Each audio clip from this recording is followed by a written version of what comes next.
G'day, I'm Mr. Inwood and I'm here today to review the book The Inheritance, which is both written and illustrated by Armin Grieder. Suitable for upper primary school students, the book's a provocative outcry to economic leaders to change their way.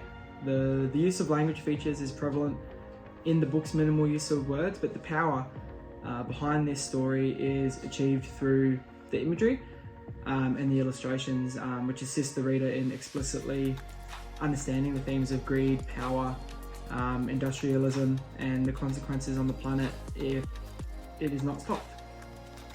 On the first page, an old industrialist is dying. We can see this and how important it is to the story, with the line at the end being bigger than the rest of the words on the page.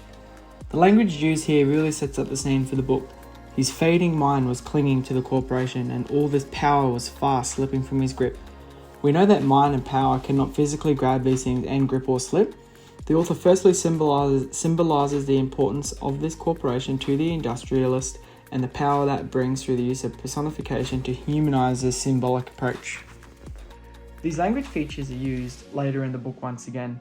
On this page here, when the sister returns and speaks to her brothers, there's a line on there that says, "For the sake of our cars and the fumes they are spewing." This, along with the other sentences on the page, give the reader a chance to symbolize how bad the future will be.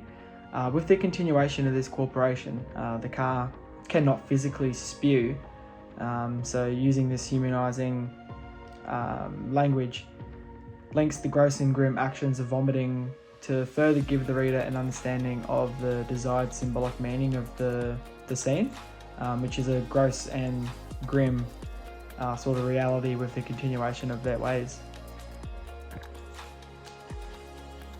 The title itself, The Inheritance, and the final line in the book is another incredibly smart use of a literary feature, being an idiom. This double-edged knife can easily be interpreted as the inheritance of a corporation to the sons, but I feel it runs much deeper. Whilst I'm sure this is part of the reasoning for the title, it can also be suggested that the grim future is what the planet inherits if the corporation doesn't change its ways. So the line to conclude the book, "So what is the problem?" correlates with this idea.